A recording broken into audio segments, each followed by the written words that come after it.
Hello students, and welcome to Social Work 533, Methods of Social Work Research. Before we begin Lesson 1, I want to reassure you that this is not a course in statistical methods.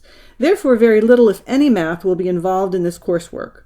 The focus of this course will be to meet 3 objectives or foundation practice behaviors. They are 1. To learn to use practice experience to inform scientific inquiry.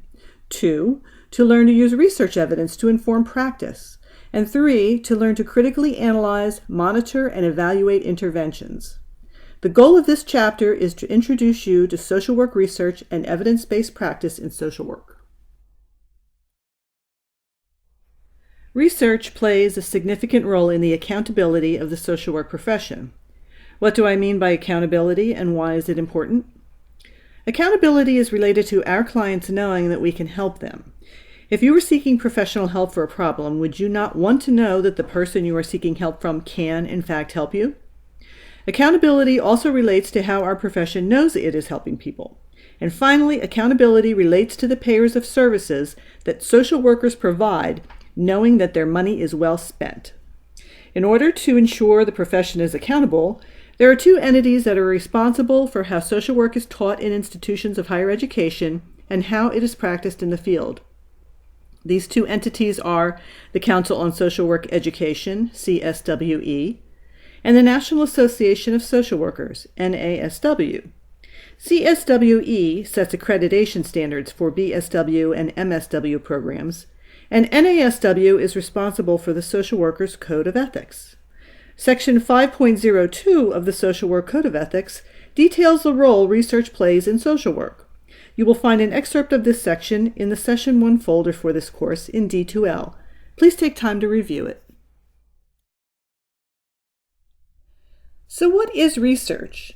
In the broadest sense, research is the assimilation of knowledge by gathering data or information in a logical and thorough manner in order to become informed about something. Think about the last time you used research to make a decision. Maybe it was related to a decision such as which car to purchase, or which graduate school you wanted to attend. In the broadest sense, research involves collecting raw data and transforming it into knowledge using systematic methods. When we use research methods to measure outcomes and confirm practice accountability, this is called evidence-based practice, or EBP. EBP integrates social workers' practice experience, clients' preferences and values, and the best and most recent evidence from research. Steps in the evidence-based practice process include formulating a practice-based question. For example, you might want to know which therapies work best to help emotionally stressed mothers of children with developmental disabilities. Next, you search for evidence. This is done using a systematic search of the literature. Next, the quality of the evidence is evaluated, and a determination is made if the research is applicable. Next, all possible interventions are identified, and then an intervention is selected. The intervention is then monitored, outcomes are evaluated, and documented. Let's talk a little about how we acquire knowledge. There are several different ways we might acquire knowledge. The first way is through logic. Logic is what makes sense or seems practical. We can also use tradition. Tradition is how something may have always been done.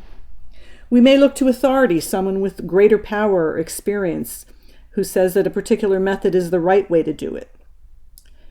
We also may rely on our own experience, which is our own firsthand knowledge about what works. And we may also use our intuition. It's when we get that gut feeling that a certain way to do something is the correct way to practice. And finally, there's the scientific method, but we'll talk about that in just a few minutes.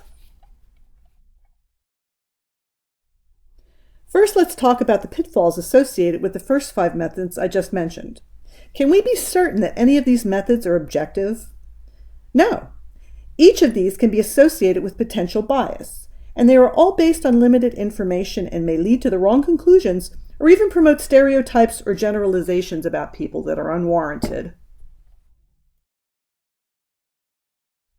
Even though research can dispel myths and stereotypes, it can also be misused to promote false beliefs. Therefore, it is important that research be presented in an unbiased manner. Research conducted in an unbiased manner is the scientific method. When information is gathered using the scientific method, it's based on observable and/or measurable phenomena. Characteristics of the scientific method are that it is empirical, meaning it's verifiable by observation. It strives for objectivity, that is to say, all attempts are made to eliminate or at least acknowledge bias.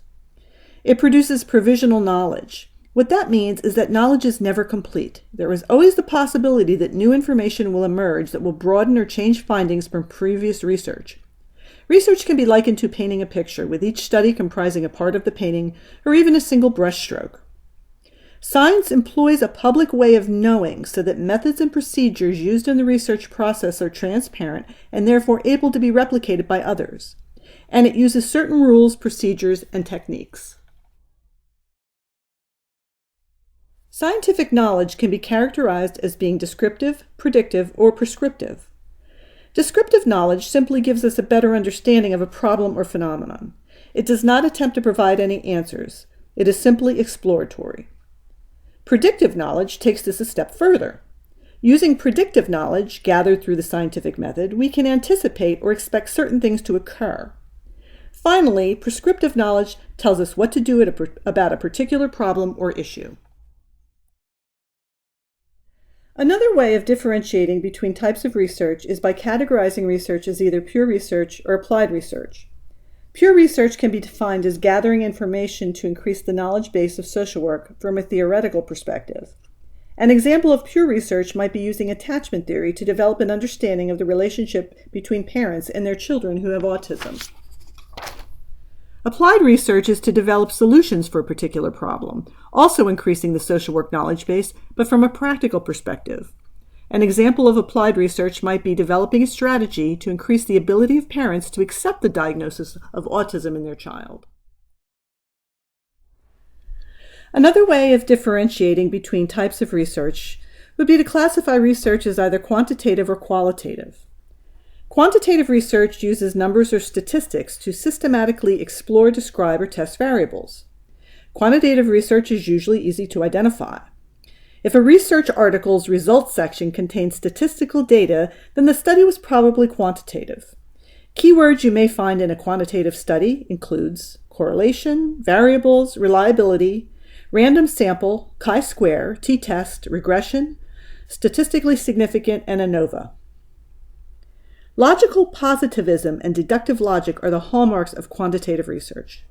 Positivism is based on the belief that only phenomena which are observable and subject to experimentation are those which can lead to the truth or true understanding. Therefore, theological or metaphysical arguments are discounted. Deductive reasoning or deduction starts out with a general statement or hypothesis and examines the possibilities to reach a specific logical conclusion. The scientific method uses deduction to test hypotheses and theories. If the original premise is faulty, however, the conclusion may be faulty. If the original premise is valid, then a research question is developed, a literature review is conducted to gather all recent relevant information about the problem or issue, a hypothesis is formulated, the experiment is designed, data collected and analyzed, results generated and interpreted, and disseminated and used in the field, micro or macro, by social work professionals. This shows the steps in a quantitative research study.